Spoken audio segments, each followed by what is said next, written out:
지쳐 낭망하고 넘어져 일어날 힘 전혀 없을 때에 조용히 다가와 손잡아 주시며 나에게 말씀하시네. 나에게 실망하며 내 자신 연약해 고통 속에 눈물 흘릴 때에 목자국 난 두 손길 눈물 닦아주시며 나에게 말씀하시네. 너는 내 아들이라 어느 날 내가 너를 낳도다. 너는 내 아들이라 나의 사랑하는 내 아들이라 언제나 변함없이 너는 내 아들이라. 나의 십자가 고통 해산의 그 고통으로 내가 너를 낳았으니 너는 내 아들이라. 어느 날 내가 너를 낳도다. 너는 내 아들이라 나의 사랑하는 내 아들이라.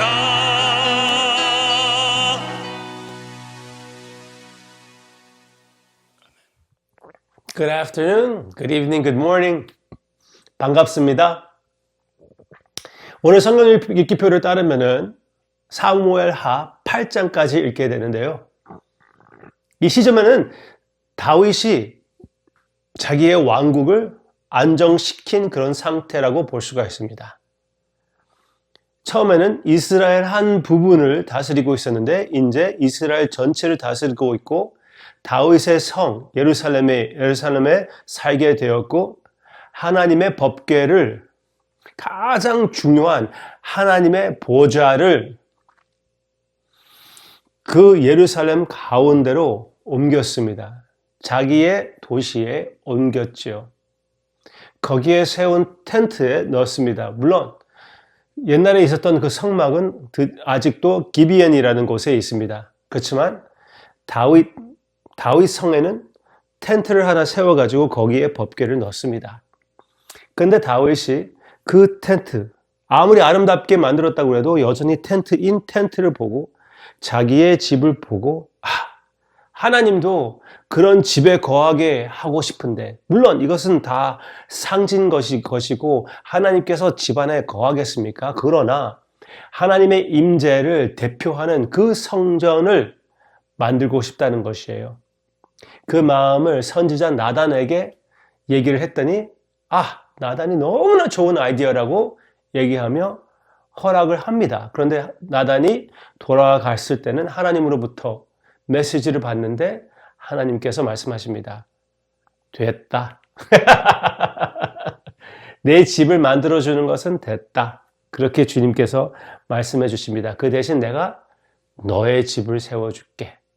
다윗이 하나님의 집을 세워주겠습니다 했는데 하나님께서는 그것을 거절하고 오히려 내가 너의 집을 세워주겠다. 그렇게 말씀해 주십니다. 같이 읽어볼까요? 여기 7장입니다. 7장 11절 마지막 부분을 보시기를 바랍니다. 11절 마지막 부분. 여호와가 또 내게 이르노니 여호와가 너를 위하여 집을 짓고 내 수한이 쳐서 내 조상들과 함께 누울 때에 내가 내 몸에서 날 새 씨를 내 뒤에 세워 그의 나라를 견고하게 하리라. 아멘. 여기 또 15절 보시기를 바랍니다. 15절. 내가 내 앞에서 물러나게 한 사울에게서 내 은총을 빼앗은 것처럼 그에게서 빼앗지는 아니하리라. 아멘. 분명히 그렇게 약속해 주시고 있죠. 16절도 보겠습니다. 내 집과 내 나라가 내 앞에서 영원히 보존되고 내 왕위가 영원히 견고하리라 하셨다 하라. 아멘. 하나님께서 내가 영원히 너의 집을 세워 주겠다. 여호와 하나님께서 다윗에게 약속해 주십니다. 그것은 그냥 건물을 얘기하는 것이 아니죠. 그 다이내스티를 얘기하는 것이죠. 우리의 조상들을 보면은 한국 조상들 가운데에 뭐 이렇게 신라 시대가 있고 이런 다이내스티가 있지 않습니까? 그런 식으로 너의 집을 건물보다 그 다이내스티를 세워주겠다는 거예요. 즉 다윗의 아들들, 그러니까 아들이 낳는 아들 계속 이어서 영원토록 끊임이 없는 그런 집이 될 것이라고 얘기해 주고 있습니다. 물론 이 약속은 솔로몬 왕으로부터 시작이 되죠. 하나님께서 너의 아들이 나의 집을 지어줄 것이다. 그것을 상징하는 역사, 솔로몬이 건물을 세워서 하나님의 성전을 짓게 됩니다. 물론 다윗이 예비한 모든 것을 가지고 그렇게 세웁니다. 네, 분명해요. 그러나 솔로몬은 결론적으로 이 약속의 실천이 아니잖아요. 솔로몬 바로 다음에 이스라엘 나라가 둘로 갈라지고 다시는 연합되지 않습니다. 안타깝게도 다시 하나가 되지 않아요. 우리가 그런 모습을 보게 됩니다. 분명하지요. 솔로몬은 이 약속의 완전한 실천이 아닙니다. 무슨 약속? 두 가지 약속. 하나님께서 다윗을 위하여 집을 세워 주시겠다. 그리고 하나님의 자손이 하나님의 집을 세워 주시겠다. 세워 줄 것이다. 죄송합니다. 세워 줄 것이다. 두 가지 약속이잖아요. 하나님께서 다윗의 집을 세워 줄 것이고 다윗의 아들이 하나님의 집을 세울 것이라는 것. 그 두 가지 약속을 하나님께서 하시는데 그 두 가지 약속이 둘 다 예수님 안에서 실천되는 것을 보게 되지 않습니까? 첫째, 예수님이 다윗의 자손으로서 예수님의 왕국이 영원하게 되지 않습니까?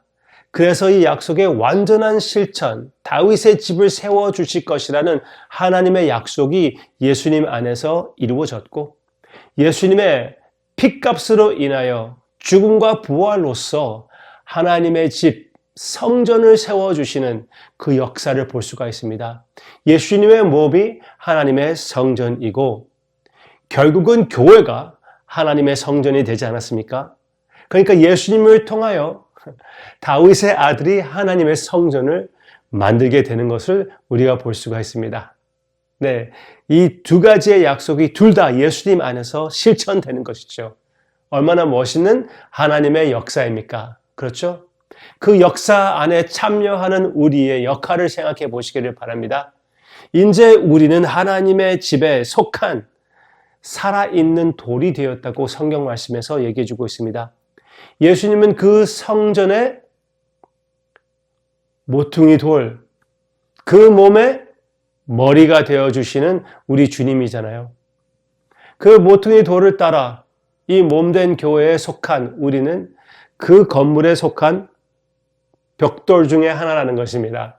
우리가 해야 할 역할이 있다는 것을 분명히 얘기해 주고 있어요.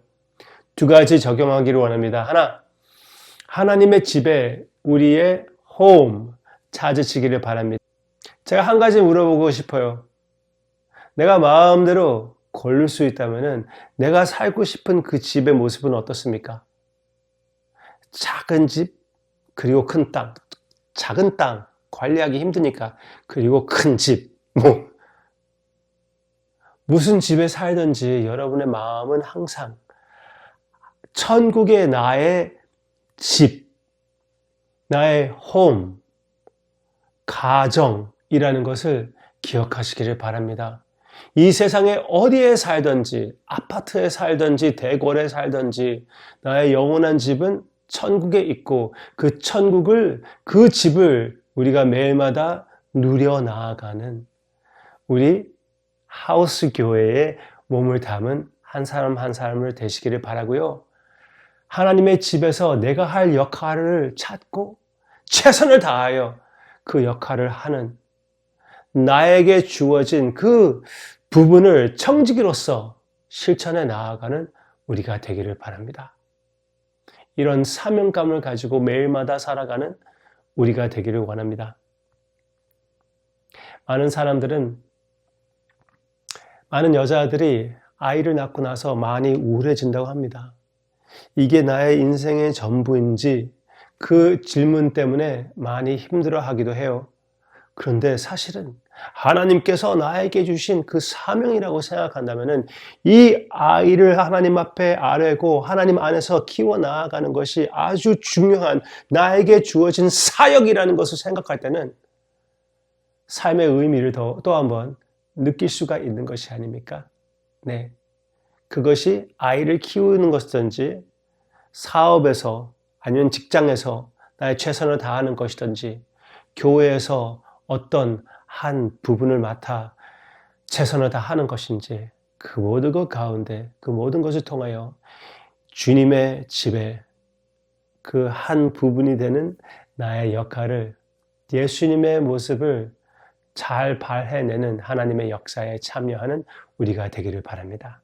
기도하겠습니다. 다윗에게 주신 그 약속, 그 두 면을 분명히 실천해 주신 주님, 그리고 그 실천, 거기에 우리를 참여시켜 주심을 감사를 드립니다. 이제 우리의 사명을 알았으니, 우리의 정체성을 더 알아가고 있으니 그 정체성을 실천하여 주님의 평화를 누리고 성령의 열매를 맺는 우리의 삶이 성령님께서 되게 해 주시옵소서. 예수님의 이름으로 기도합니다. 아멘.